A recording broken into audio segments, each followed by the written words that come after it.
बिस्मिल्लाहिर्रहमानिर्रहीम। मां Mihu Khan Solanki, chairman Liaquat medical university staff welfare association. जीअं त मां तव्हांखे ॿुधाईंदो हलां त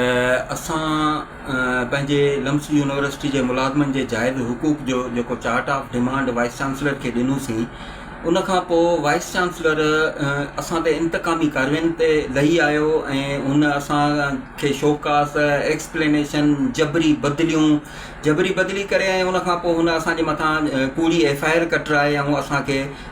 थ्रेड ॾेई ऐं असांखे कॉलोनी खां दरबदर करे छॾियो। असां रूपोशी वारी हालत में पिया गुज़ारियूं। वरी मथां जेको आहे सो असांखे चईं त जेको आहे सो तव्हां वञी ड्यूटी जॉइन कयो ठटे में।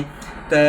असां इन कंडीशन में कीअं ड्यूटी जॉइन कयूं आहे जॾहिं त पुलिस असांजे पुठियां लॻाए छॾियईं, माण्हू असांजे पुठियां लॻाए छॾियईं ऐं असांखे थ्रेड हुया। जॾहिं असां मजबूर थी उते ड्यूटी जॉइन न करे सघियासीं त हुन असांखे 15-20 ॾींहंनि महीने जे गैर हाज़िरीअ ते हुन असांखे नौकिरी मां टर्मिनेट करे छॾियो। माना हुन असांखे ट्रांसफ़र बि कई ऐं ड्यूटी जॉइन करण बि ॾिनई ऐं उहो बहानो करे असांखे नौकिरी मां टर्मिनेट करे छॾियईं। ऐं उन ते जेको आहे सो जॾहिं असांजे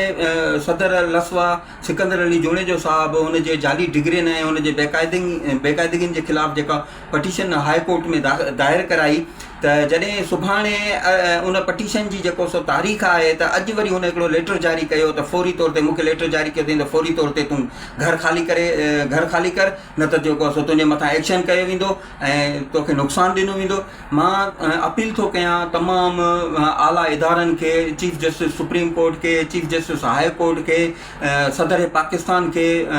मां अपील थो कयां वज़ीर आज़म पाकिस्तान खे, मां अपील थो कयां वज़ीर आला सिंध खे, गवर्नर सिंध खे, त ऐं ॿियूं जेको सो इंसानी हुकूक जूं तंज़ीमूं आहिनि, मां उन्हनि तमामु सभिनी खे अपील थो कयां। मां चीफ ऑफ आर्मी स्टाफ खे अपील थो कयां त जॾहिं बि को गवर्नमेंट जो असां सरकारी मुलाज़िम आहियूं, उहो बि सरकारी मुलाज़िम आहे, असां बि सरकारी मुलाज़िम आहियूं, ऐं हिकिड़ो ॾींहुं बि जेको आहे सो हुनजी गैर हाज़िरीअ जी मुंहिंजी जेको आहे का एक्सप्लेनेशन कोन्हे, का हिकिड़ो ॾींहुं बि मां गैर हाज़िर पंहिंजे इदारे मां जॾहिं न आहियां रहियो त तूं मूंखे जबरी बदिली करे ऐं तूं मूंखे वरी थ्रेड ॾेई ऐं इदारे खां परे करे ऐं पोइ वरी तूं मूंखे टर्मिनेट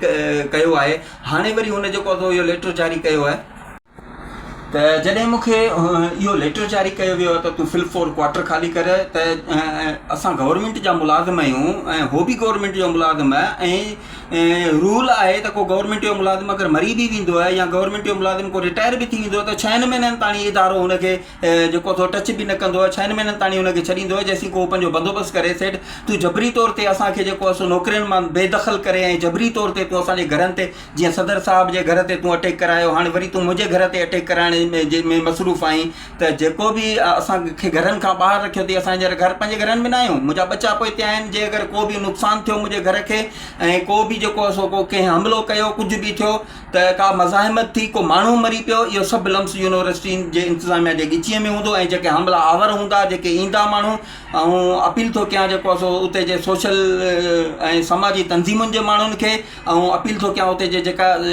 बेलोस सहाफ़ी आहिनि उन्हनि खे त नज़र रखनि मुंहिंजे घर ते। सुभाणे को कंहिं क़िस्म जो को बि अटैक थियो मुंहिंजे घर ते त जेको आहे सो उनजी ज़िम्मेदार लम्स यूनिवर्सिटी हूंदी। सुभाणे हाई कोर्ट में असांजी पटिशन आहे, इनशाला असां उमेदु था रखूं त हाई कोर्ट असांखे इंसाफ़ ॾींदी। अगरि असांखे इंसाफ़ न मिलियो असां सुप्रीम कोर्ट ताईं बि वेंदासीं, पर असां पंहिंजे हुकूक खां कॾहिं बि कोन पोइ हिते मोटंदासीं जेसीं ताईं लम्स यूनिवर्सिटी जे मुलाज़िमनि जिन खे तूं टर्मिनेट कयो उन्हनि खे तूं बहाल न करीं, जेसीं ताईं जेके कचा मुलाज़िमनि जिन जूं ज़िंदगियूं उमिरियूं पियूं थियूं वञनि, 7-7, 8-8 साल थी विया आहिनि, तूं उन्हनि खे कचो रखियो वेठो आहीं, जेसीं ताईं तूं उन्हनि खे रेग्युलर नथो करीं, जेसीं ताईं तूं जेको आहे सो असांजा हज पॉलिसी बहाल नथो करीं, जेके असां तोखे चार्ट ऑफ डिमांड में जाइज़ हुकूक लिखी ॾिना आहिनि, जेसीं ताईं उहे मसइला हल नथा थियनि, तूं भले असांखे माराए बि छॾींदे न, असां पोइ हिते न हटंदासीं। इहो वाज़े बयान में ऐं यकीन असां ते अटैक बि थिया आहिनि, असांखे थ्रेड बि आहिनि ऐं असांखे माराइण जूं धमकियूं बि मिलियूं आहिनि। भले असां तयारु आहियूं, मरण लाइ बि तयारु आहियूं, असां शहीद थियण लाइ बि तयारु आहियूं मुलाज़िमनि जे हुकूक लाइ, पर असां पोइ हिते न हटंदासीं। असां लम्स इंतिज़ामिया खे वाज़े तौर ते ॿुधाईंदा था हलूं त हर थ्रेड बर्दाश्त कंदासीं, असां पोइ हिते न हटंदासीं। मूंसां त ख़ुशूसन इन करे बि दुश्मनी रखी वई आहे त मां मौलाई आहियां, अली करण वारो आहियां। मुहर्रम जो महीनो आहे, सुभाणे मां अलम पंहिंजे घर ते सवार थो कयां त मूंखे जेको आहे सो इन करे बि थ्रेड कयो थो वञे त जीअं मां इहो अलम सवार न करे सघां, पर असां कंहिं बि सूरत में पोइ हिते न हटंदासीं। इनशाला मां अलाह में उमेदु थो रखां त हक़ ते आहियां, अलाह साईं मूंखे फतेह नसीब कंदो ऐं मां पंहिंजे घर ते अलम इन ई साॻिए घर जे क्वार्टर नंबर D2 ते मां पंहिंजो गाज़ी अब्बास जो अलम क़ाइमु कंदुसि ऐं इनशाला असां मुलाज़िमनि में वरी सुरखुरो थींदासीं। असां ना हक़ ते न आहियूं, असां ग़लति न आहियूं, असां हक़ ते आहियूं ऐं हक़ लाइ असां विढ़ंदा रहंदासीं।